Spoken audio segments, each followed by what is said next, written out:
Welcome to the Journal of Biophilic Design podcast.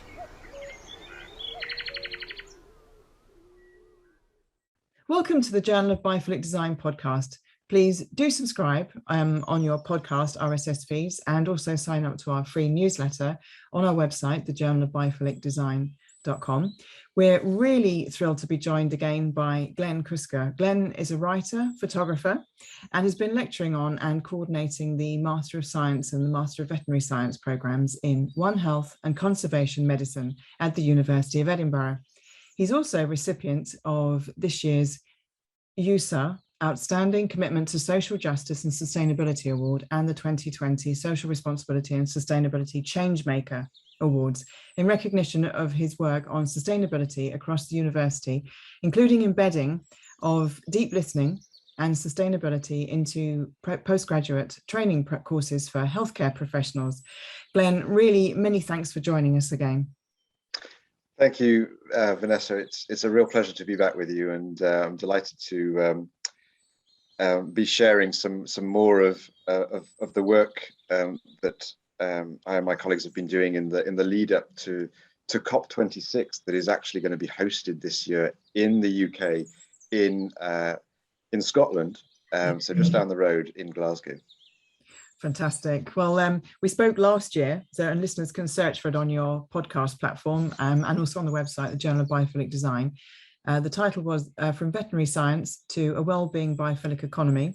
As you said, Glen, today we're going to touch on COP23 to COP26 even. I say we're going to. There have been so many. I know, exactly. We still haven't sorted it. You know, there's going to be more. Yeah, let's hope this is the last one and it's like all done and dusted.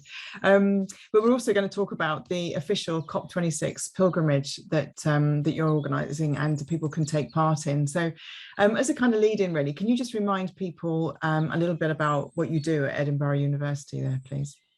So, thank you very much. I think in terms of my own journey into this, I've spent the last 15 or so years developing a passion for systems change, and the kind of things I care about are things like animal welfare, sustainability, nature conservation. These are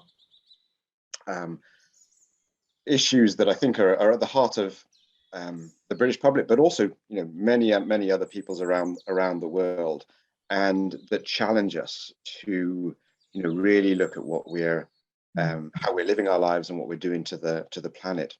And I think once you get drawn into that kind of work, there comes a point where you realize that the inner work that's needed to sustain us in order to work on change and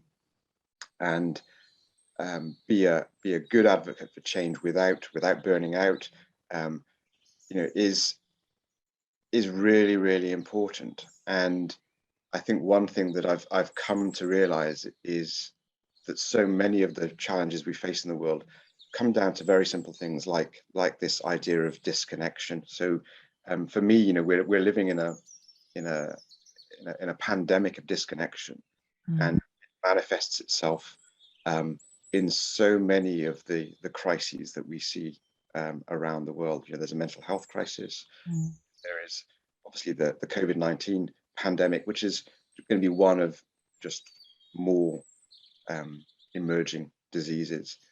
And we have widespread poverty, widespread hunger issues. There's a lot of social justice concerns.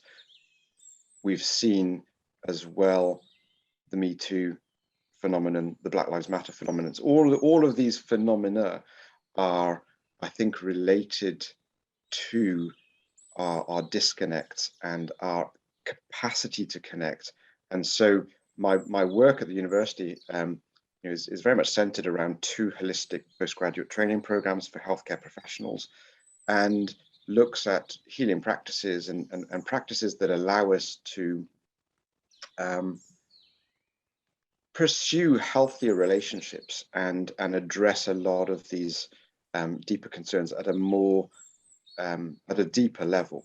And a lot of this actually is benefits from the development of deep listening, as I think you touched on in your introduction there.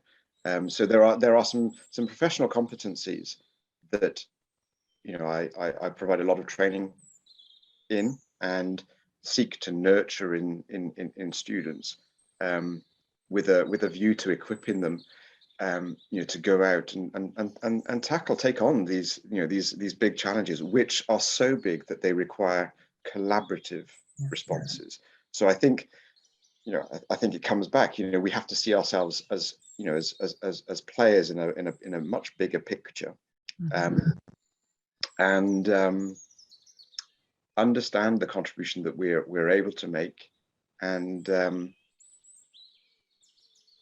I think there comes a point where once we start to actually see that, it becomes a little bit easier to have confidence and hope again that we can actually address challenges that we face, because they have the potential to feel so overwhelming for so many people, and again, that's part of this global challenge that we're actually facing coming into COP26. Yeah, absolutely. I mean, obviously, that the work that you're doing there, I mean, it's justified that the awards you have won, which is in recognition of the change you're making and raising awareness. I mean, obviously, we just said COP26 is being hosted in Glasgow this year. I mean, for you, why is COP26 really important right now? And just sort of in brief, what Edinburgh University is doing in conjunction with it. So the last 50 plus years, I mean, going back to the work of people like Rachel Carson, the work that alerted us to concepts like the limits of growth, have meant that the global community has been aware of the trajectory that we're on, and the way that we are living, as a product of our patterns of consumption, as a product of capitalism, as a product, of the various processes that were put in place through the Industrial Revolution. We've been aware of it, for 50 plus years, and the great mystery is why we haven't done anything about it, anything significant about it. So the COP conferences have sought to address these big challenges. So climate change being one of them, but I think it's important to see that there are related challenges. So the loss of biodiversity, the loss of our soils, the loss of the productivity of our lands, the emergence of new disease threats, so these pandemics, they are all related to the various ways in which the human population is living in connection with the ecosystem that sustains life. And we only have one home. So when we talk about ecosystem, the root, the etymology is about home. And these are therefore questions about our home economics, the way we think about resources and share them and look after them, the way we actually understand our duty of care in order to sustain things, and also our ability to think beyond the short term and to actually see ourselves as part of a longer time frame where we have responsibilities towards future generations. And I think one of the great things about this COP conference is that we have multiple generations speaking out more eloquently, more clearly than ever before. So we have the Fridays for Futures movement, we have the inspiration of Greta, and all of those young people who see that their future is in jeopardy. We have the wise people who are at the end of their careers, so the David Attenboroughs, the Jane Goodalls of this world, who also see just how important COP26 is, and all of the sort of parallel conversations that are asking those difficult questions about our future. This is the future of humanity, the future of the planet, and we no longer live in a small village. We live in a global village, and that means that when conferences come together to talk about what we need to do as a global village, we know that they are taking on something really, really important, and we also get to see the various, often selfish processes that undermine the efforts to look after the common good. And it's big stuff. But if the young people of today get it, or are capable of getting it, I think there is a need for us all to try and get it, as it were. Yeah, absolutely. Yeah, so I see there's webinars and events taking place with the Edinburgh University. They're sort of doing green career pathways, and as part of the COP26 Universities network. I mean, can you sort of maybe touch on a few points that would be relevant to listeners, like in classrooms and teaching, for instance? I think when we look at what gives us cause for hope, it often comes down to education. And so I do want to emphasize just how important the work that school teachers do in their classrooms, and that other further and higher education institutions do to enable people to become change makers. Yeah. And when we look at, for example, the University of Edinburgh, the reach of the university is worldwide. We have students coming from across the world to study on a number of programs, and more of those programs are engaging with the Sustainable Development Goals that we are tasked with in this decade of action to deliver on. So there is this need for us to deliver on them by that target date of 2030, and this means that a university is now a place for a global conversation. My students come from a number of different continents. I have North American students, African students, Asian students, and when we think that at Glasgow, the presidency of the convention will be passed to an African nation, and we are therefore all called to demonstrate leadership in our own capacities, and take forward these issues and adapt them to our local situations and to our local needs and the complexities that exist in different places, whilst not losing sight of our interdependencies. And I think that's the challenge, is that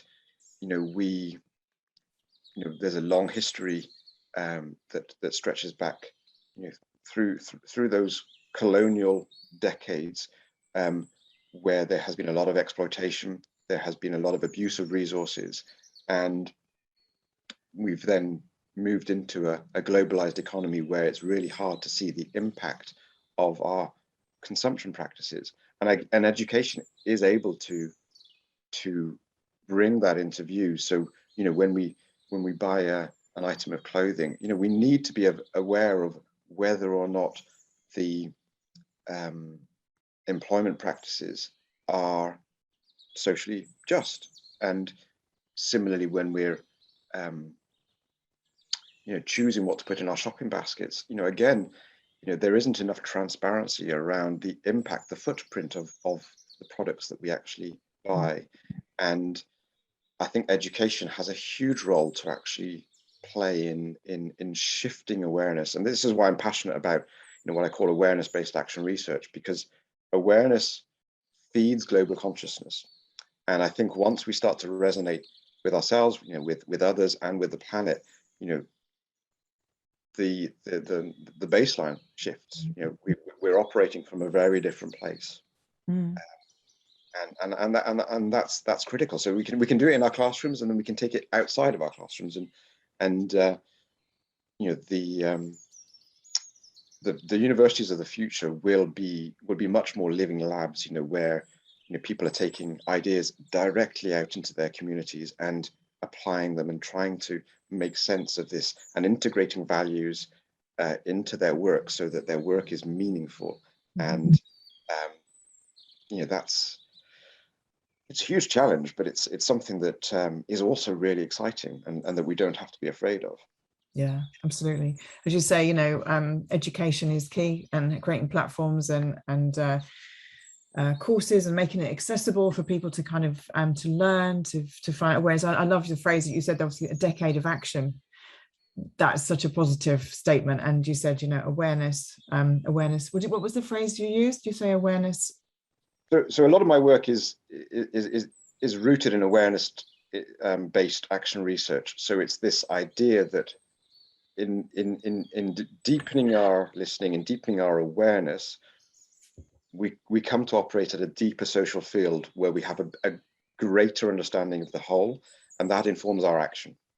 So our action then produces different results, and we can learn from that. So we can integrate that learning into what we do, and it's a kind of fast cycle learning. But there is this emphasis on deeper listening, which is informed by a number of different virtues. So one would be humility, another would be empathy. We have to be able to travel with others and listen, to ourselves, to others, and to the wider system.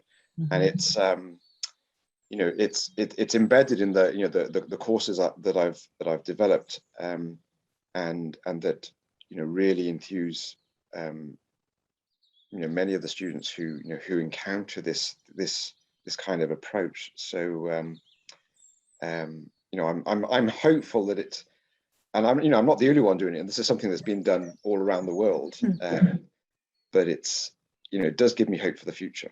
Yeah, absolutely. And as you said, I think one of the key words there we used was empathy.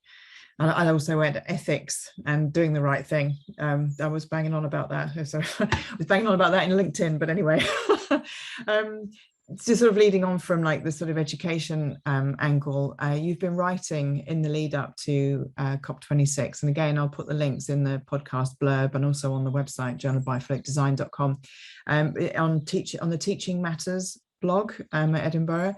You've written COP26 is knocking on the doors of our classrooms, and there's 3 parts to it. The first part, you look at how teachers can include projects and discussion points in their classrooms and spark debate, which is great as well if people are homeschooling as well and all this sort of thing. I think it's a really great thing there's the points you raise there to actually do with your friends, I think, over a drink. It was really some interesting suggestions that you had there. And in the second blog, you explore the need to bring in spiritual and ecological intelligence into this discussion, which we spoke about this slightly before we started recording. But why are both the spiritual and the ecological intelligence aspects really important, especially at this time and as we approach the COP? Yeah, so I think that 3-part blog sort of builds on an awareness that we need to be bringing sustainability into our teaching much more, and it also recognizes that there are barriers to doing this. And the second blog was looking at the importance of emotional intelligence and spiritual intelligence, and I kind of use spiritual as a word that can encompass our interconnectedness. So there is a mysterious aspect to working with the invisible relationships we have. So we, particularly in the West, we have this tendency to think of ourselves as bounded individuals, and that there are then relationships that exist between individuals, and the magic of working on relationality is that there's something more mysterious going on between us. There are flows of energy that are invisible to us, and that will always surprise us. And I think there's a lovely line that Thomas Hübel uses where he reminds us that the very best scientists are actually mystics, because they, in their humility, they recognize that they can never see the whole system, the whole picture, and so they will always remain humble in front of that mysterious element. And I guess for me, having done a lot of work with horses and having explored the mystery of finding resonance, having one nervous system resonate with another nervous system, and having experienced what that quality of connection feels like. I know that it's something that anybody who has experienced a deep connection can relate to. And yet it is always really hard to put into words or to capture. And so I think the blog is emphasizing that when we're teaching, there is factual material that we have to cover. But if we limit ourselves to knowledge transfer, and if we don't go into the deeper relevance of the factual material to how we live our lives, to our practices, we're really limiting the potential of the educational experience. And so I guess what I'm arguing is that we hold open a space where people can do work that has an emotional charge. And some of the key aspects here with regard to environmental education, so education for environmental change, is that a lot of the challenges we face are around what we fear. And so our relationship to anxiety and to fear, it needs to come into our teaching. We need to be able to hold spaces where it is possible to look at things that give rise to discomfort and that we feel uncomfortable about. Fear is sometimes best seen as just an indicator that we are leaning into uncertainty, that we're going into new territory. And if we aren't comfortable working with that anxiety and the fear that can follow on from the anxiety, if we're not able to recognize that our sympathetic nervous system has been activated and that we can actually deactivate it, come into a calmer space and actually start working with these difficult questions that have triggered the activation of our sympathetic nervous system. If we're not able to kind of do that, we are denying our students the possibility of exploring something difficult. Yeah.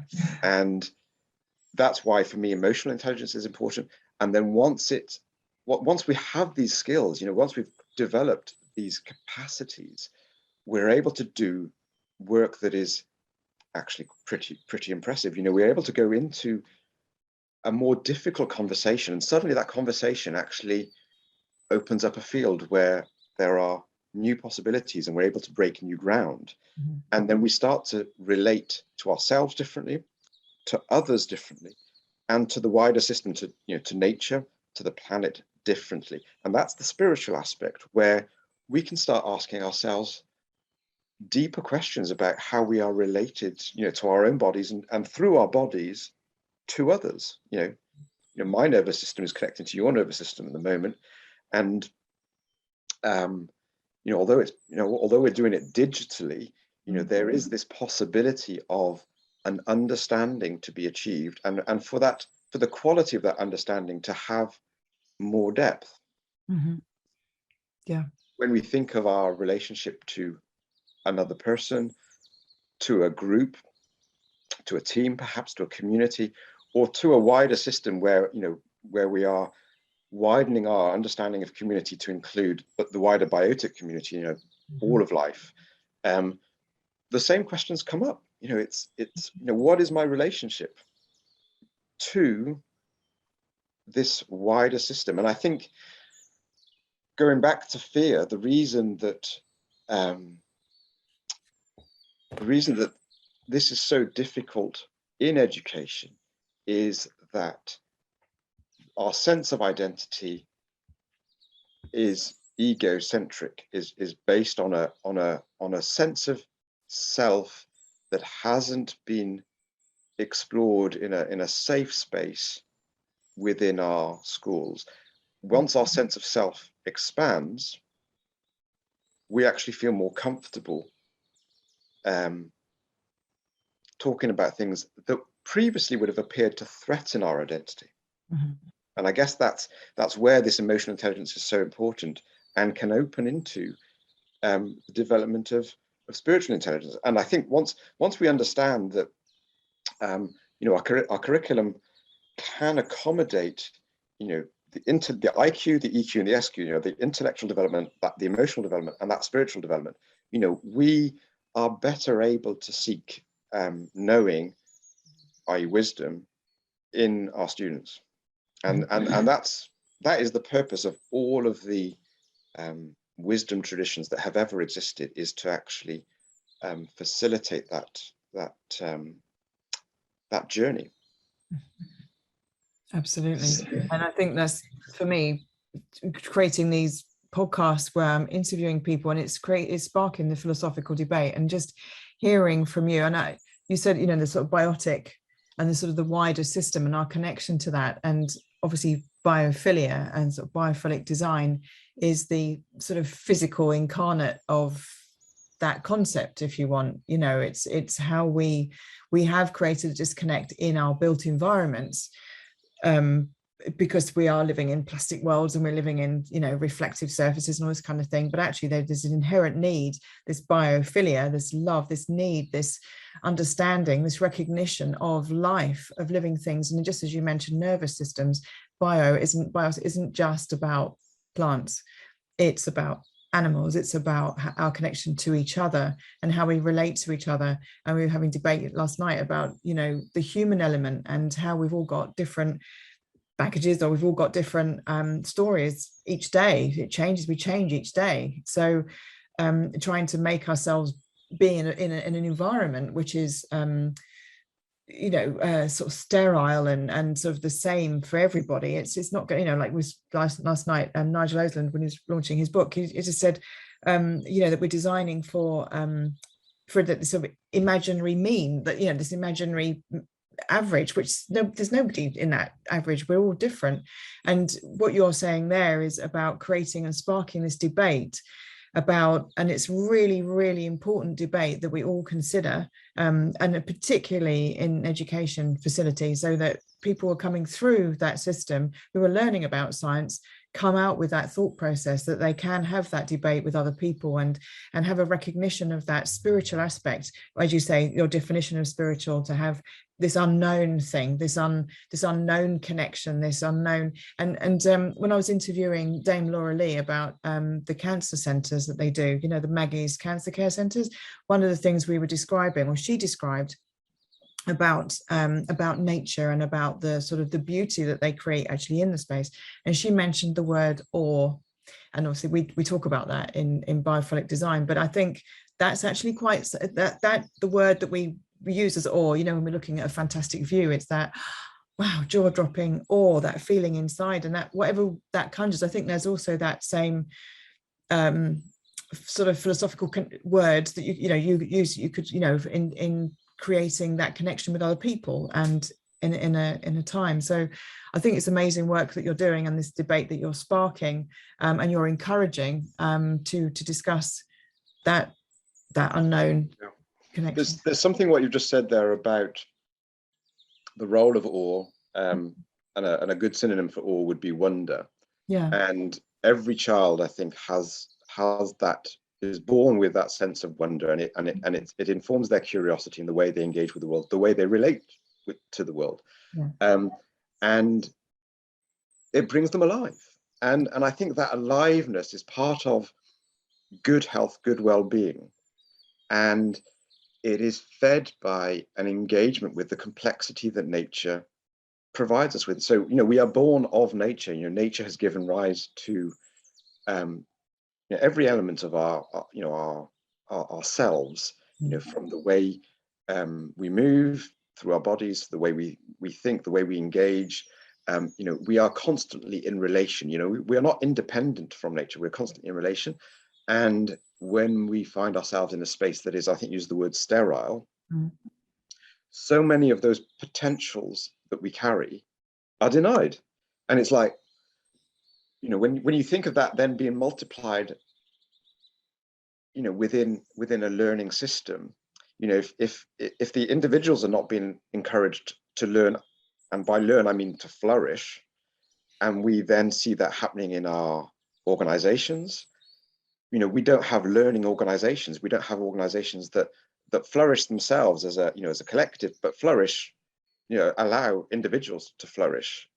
So there's this idea of sterility is part of the industrial process, this industrial mindset, which is all about efficiencies and production lines, and is predicated on a really simplistic understanding of the meaning of life, of what we're here for. And we're not here to be productive. It's and it's reflected, I think, in our economies, because we value, in an economic sense, so many of the wrong things. So the reason that there is a feminist movement is because the caregivers don't get paid. It's like when you put it in those words, it's mind-blowing, because you then realize, well, actually there are kinds of work that we pay, and then there are kinds of work that we devalue by refusing to pay for it. And that's informed by our understanding of what is productive. And when that then crops up in a learning space, and we say, well, you're being taught stuff that will allow you to be productive, and not taught stuff that will lead to you becoming a more caring person, we have got it completely wrong. And it's like, there is a place for, being productive, but I think we need to rethink our understanding of productivity, so that more of those things that we know are valuable, but that don't show up in our spreadsheets and our accounting systems, are valued. And this is why, the work of the well-being economy, I can't remember how it's called. So, this idea of well-being economics, we've got a number of people in Scotland who've really driven this idea and the importance of well-being to the economy. Needs to gain traction and is something that we need to engage with. But I'm always surprised that a lot of our students come onto our programs and they still haven't heard of this concept.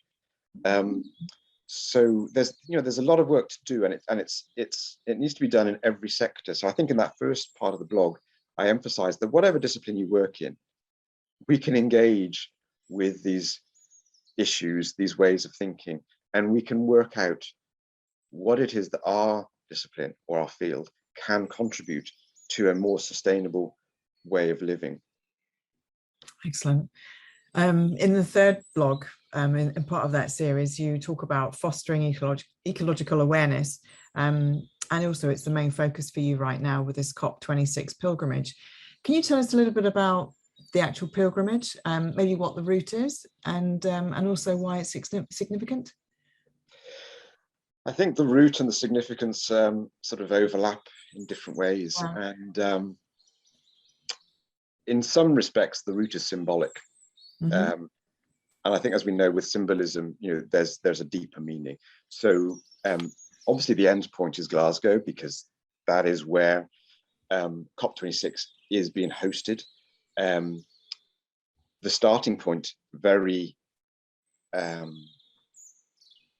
appropriately, is John Muir's birthplace in Dunbar on the east coast of Scotland. And John Muir, is one of the great visionaries who inspired the conservation movement by his life's work that helped develop consciousness on the western seaboard of the US of some of these great unspoiled wildernesses and the need to protect them. So, he was somebody who articulated those questions of a care ethic very, very well. And along with people like Aldo Leopold, who articulated the need for a land ethic, the need for us to connect to, the soil that is part of our being, that, that gives us our food, but that also, is, when we think about it, what we fundamentally are. We are born of clay, and brought to life through all of the other elements that that make up life. When we think about it, when we've got the start point and the end point, so we're starting in the birthplace of John Muir, and then we are walking into greater awareness of the significance of COP26, what we ourselves have to offer, what we are called to contribute to do by taking this journey step by step. We actually create a space for ourselves and hold a space for ourselves individually and collectively to start exploring the significance of life, of this moment, these crises that we actually face, the way we ourselves are contributing to them, and we also get to connect with whatever else is wanting to come up. So for some of us, it will be a deep sense of loss and grief at what we have done to the planet, and the need for healing. For some of us, it will be about connecting with nature, and this is one of my key contributions, is that I'll be leading two of the early stages where we will be looking at certain biodiversity aspects in a very applied sense. We'll be passing through the first local nature reserve to have been established in Scotland, which is a great place to visit in the autumn, because it is hospitable to, i.e. it receives tens of thousands of migrating geese who come to overwinter there. And there are so many other winter visitors, and it's just a great way to understand how nature receives and provides.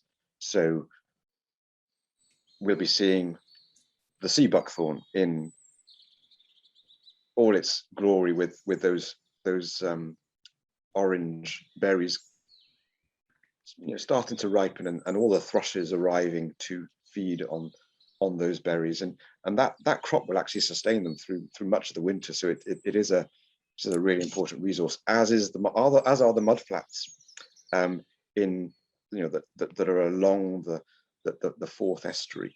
So we'll be exploring all of these different elements and the significance that they have for life, and the ways that our own choices, our own behaviors have impacted that. So that whole area stretching across the central belt of Scotland, with its industrial past, its history of mining, and the extent to which it has polluted all of those waterways, all of those ecosystems, is something that we will be encountering as we move along, and it will challenge us to really connect with those difficult choices that our ancestors have made, the legacy that has left us with, and the choices that we have today when we think about what sort of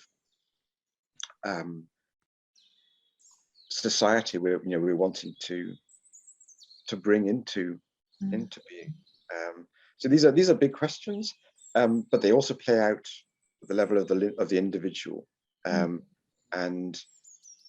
for us that would be something as simple as what do we choose to eat on our way, what sort of conversations do we want to have, what do we pay attention to. I think it's going to be a beautiful experience for people on it, and also a challenging one, which it should be. can you, I mean, so you've touched on your involvement, and you're leading the two stages, and obviously with your background in veterinary science, and obviously your complete, vast knowledge of nature and sort of like migratory systems and all this kind of stuff as well. I mean, you're not new to ecological pilgrimages. I mean, you've recently published a book, The Way of St. Cuthbert, which focuses on one of Scotland's oldest pilgrimage routes, running from Melrose to the Scottish borders to Lindisfarne. And I've got to say right now, I would love to come and photograph and film up there at some stage. So we'll have to make this happen. Okay, when we can move around much freer and stuff, I would absolutely, that would be just beautiful to kind of film, so, maybe a couple of stages, so you can kind of show us, the significant points. I mean, can you explain why for you, I mean, pilgrimages are significant, but also why they're significant for yourself, particularly the ecological side? Yes, it's a really good question, and I'm not even sure where to start, actually, because there's so many ways in here. I'm torn whether to start with St. Cuthbert, and maybe that would be a good place to start. So I'll sort of take a random roll of the dice and go with St. Cuthbert. So I have to say, I never thought of myself as being in any way religious, but I have discovered that I do appreciate connection, and that's the paradox, is that, when I look back to my childhood, I was always connected to the natural world. So I had this spiritual aspect that is born of curiosity. And I think when you're curious about the natural world, you have encounters, and you have experiences that come to be deeply meaningful. And a lot of that is actually about stripping things back and being really simple, and just immersing yourself into place and allowing yourself to be surprised. And one of the great things about St. Cuthbert was that as an individual, I think he had remarkable abilities to be very simple and to care. And he demonstrated that in the way he cared for the communities in whose service he found himself, the ways he cared about nature. And in his later life, when he was living on Lindisfarne and then subsequently on Innerfarne,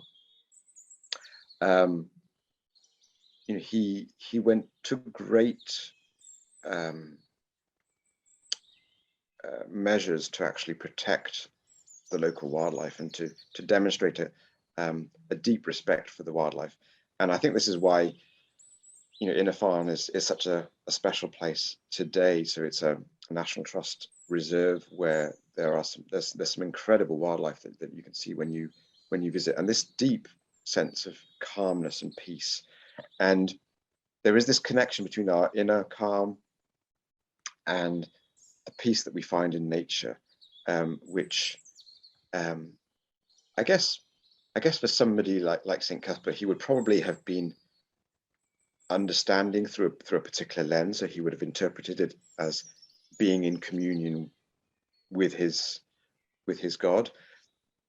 But the essence is actually, it's just in communion. It doesn't matter what you're actually in communion with. I think when we feel deeply connected, we're having a spiritual experience. And I don't feel the need to actually explore beyond that. But what I do feel a need to do is to share that with people, so that they can realize that when they have a need to find that calmness in their life, and it could be that they've had a difficult week at work, or that they're living through a traumatic episode. It's something that's part of life. We experience traumas, and we're not necessarily very adept at doing that healing work that allows us to integrate the trauma and heal ourselves. And a pilgrimage really gives us that possibility, because it allows us to slow down, it allows us to connect. So literally leaving all of the busyness behind, carrying only what you can carry on your own back comfortably, and walking into a sense of yourself, a sense of place, sense of purpose, allows us to find that calmness. And one of the many things I really appreciate about the route between Melrose and Lindisfarne is that it allows so many connections to place to sort of enrich us. And there's a, you know, the sort of crossing of the Eildon Hills, that first encounter with the River Tweed. And I was out camping beside the river a few weeks ago, and I'd arrived actually in the darkness, and had to be a little bit careful trying to find a campsite. And I just happened to stumble across an otter, and the otter was there on the bank, and we just had this moment where we kind of watched each other before the otter dived back into the river. And it's, you know, I think if you're a religious person, you might describe that as a moment of grace. But I think for me, it's a moment of just being surprised by what the world has to offer you, and it was just a beautiful moment. But there are so many that, you know, it's like a string of pearls. There are so many other beautiful moments that you then encounter as you carry on, you know, when you're walking with that kind of ethos, that kind of idea, and arriving then on the Northumberland coast. The old pilgrimage route crosses the tidal mud, and it's amazing to take your shoes off and actually allow your feet, and we've got so many nerve receptors in our feet, just allow our feet to make connection with the world, to actually enjoy crossing that oozy mud as we walk. And it's a few hours crossing just to get to the island. And I actually did it, and it was very misty at the time, and there was quite a lot of bird life around. And then this is the last time I did it, and then there's this moment where I just started hearing a distant howling, and it sounded like a pack of dogs. And because the mist was quite thick, I was quite confounded as to what was going on. And then I gradually realized that out on the mud flats, probably maybe as far as 500, 600 meters away from me, was a great group of about 50 grey seals, and they'd all started howling. And again, it was just one of those magical moments where, you know, they were on the mud flats kind of enjoying the mud. I was there enjoying the mud, and I was just open to what life has to offer, and had that deep sense of inner peace. It was quite remarkable. And so you come away from something like that, whether that be at the end of each day or at the end of the journey, with something that you can then take back, you know, to your day-to-day life. And the great thing is that you can, so that I actually did over. So I've done that by bike, for example, over 3 days, but I've done it, you know, over longer periods of time walking. But it's something you can do in a half-hour walk. I think when we allow ourselves to engage in that way, a pilgrimage can be something very short, or it can be something much more sustained, where we take a question or concern and just walk with it. And as I've mentioned earlier, one of the things I care a lot about is our mental health, because it's really important. You know, we face so much anxiety that it's and so much uncertainty that we are experiencing a mental health pandemic, and not talking about it enough. So this coming Sunday is World Mental Health Awareness Day, and you know, as a veterinary professional, I know just how much mental health issues have affected you know, my colleagues, and how difficult it is for us to talk about that in really open way that actually addresses the taboos and the stigma that mental health carries with it, and recognize actually that all of the traumas that actually need to be integrated, and we need to become aware of them rather than deny them. We need to start integrating them into our healing. And something I'm working on at the moment at the vet school is this idea of building a labyrinth on the campus that would allow people to walk into a sense of calmness with a concern. And it could be that it's just the concern that's cropped up in the course of our day-to-day, the day-to-day work. But it also could be something that we're much more troubled with, such as the loss of a colleague, to something like suicide, because it is a very real concern. The pilgrimage, though, understood as a walking with something, offers us that opportunity to reconnect with ourselves and to heal. And I love you mentioned the labyrinth, the concept of the labyrinth, and to walk through things. Again, in biophilic design, there's this thing of mystery, and looking at things and sort of trying to walk through things, because there's also something within us. And you mentioned as well, walking across the on the mud flats, and you hear this howling, and what is that? And it's like, well, we need that sort of like fear, like you said earlier, create the fear and challenge, and then the resolution. So and having time out and having space, the whole concept of pilgrimage, there's all these different elements which you're saying. I mean, to do that sort of thing, it's actually a connection with nature. But I would actually argue that wouldn't it be lovely if we could create those havens or those moments, or enable those moments to happen in the workplace, in universities, in that kind of thing as well. There's something there in what you've just said that's just sparked something for me. So you said connecting with nature. I think it's important for us to realize that we can connect with our nature. And one of the disconnects we need to heal is the disconnect between our heads, because unfortunately as a species, we've become so intelligent that we spend most of our time in our heads and we don't connect to our bodies.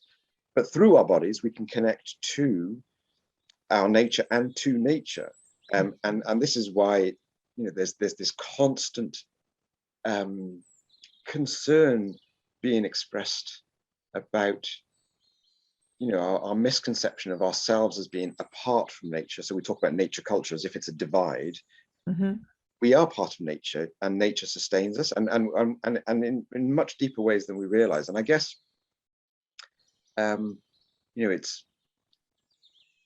it's important that we see that we can come into a sense of reconnection. And I think you talked there about resolution, about making whole again. And so these are all synonyms for finding an inner peace.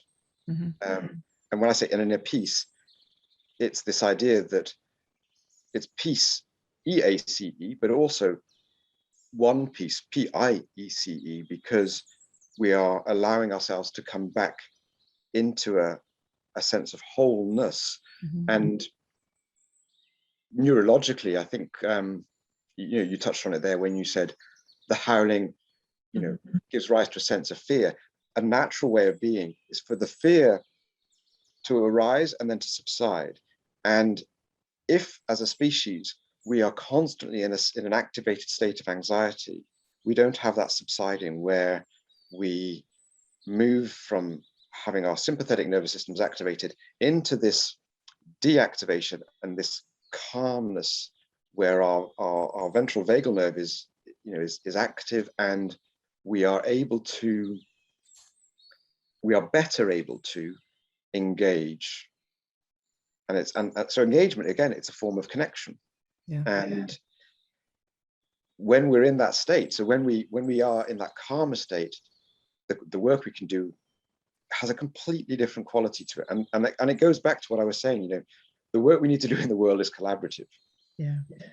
So we therefore need to be able to socially engage, and we therefore need to find ways of finding that calmness. And it will almost always be through, some form of loving connection with our nature and with nature. Absolutely. What do you think is going to be the main, or what you hope would be the main outcome of the COP26 pilgrimage? I mean, on so many levels, isn't there really? But I mean, you're asking me to share a wish list. Yeah, go on. I guess if I was being completely ambitious, I would ask everybody to come to COP in some way and to see that this is part of themselves. So this is not something that's happening, in a distant place where, these great leaders are making decisions on behalf of all of us. This is something that we are each contributing to in some way. Again, it's an issue of connection. Mm-hmm. So if we don't connect to how these issues show up in our own lives, in our own communities, we are not connecting with the issue. So I think that would be my top wish, really. I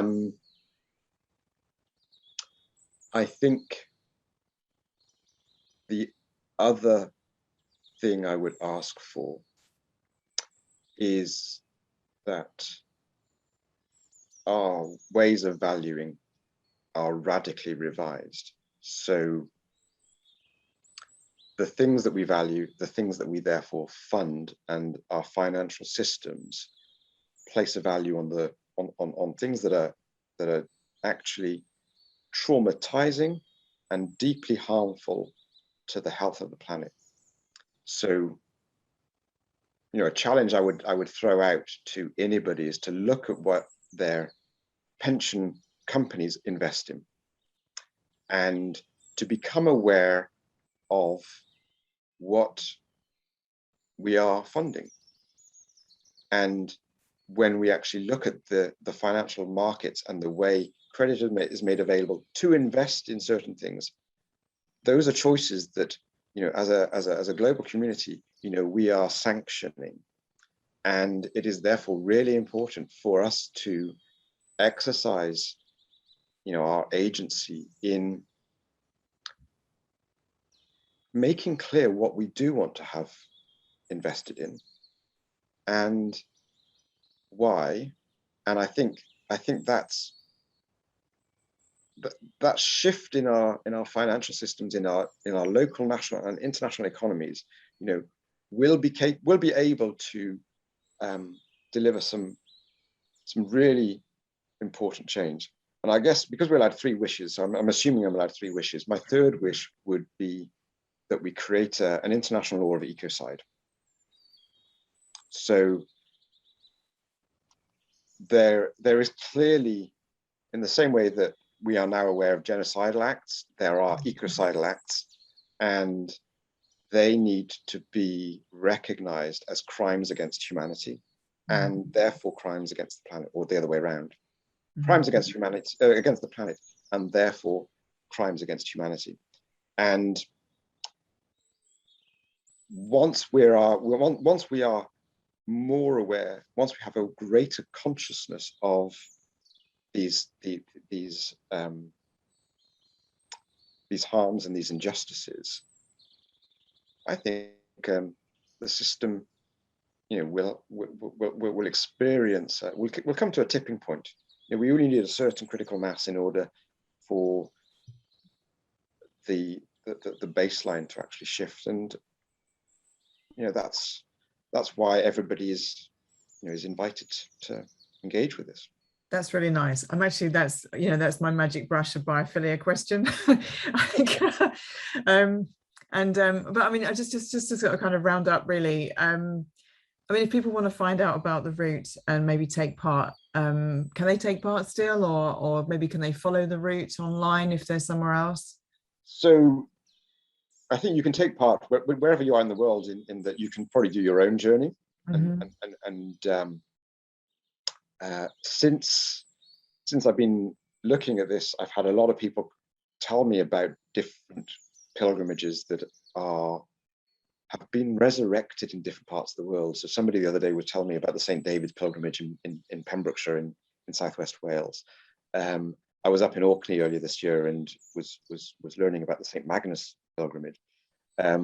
Everybody has probably heard of Santiago that goes across Europe to Santiago in northwest Spain, and is intimately associated with St. James, or as the French would say, Saint Jacques. So it's James and Jacques are used interchangeably there. So there are pilgrimages everywhere, and if you haven't got one immediately to hand, you can probably enjoy creating one and giving it some significance.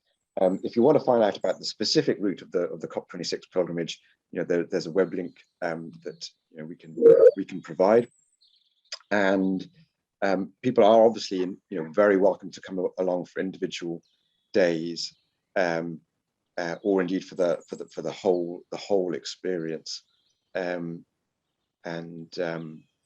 Yeah, I mean, the more the merrier, with the caveat that we need to think about we always need to think about our footprint. So we will need to think about our impact on communities and on the places through which we pass. Thank you for listening to the Journal of Biophilic Design podcast.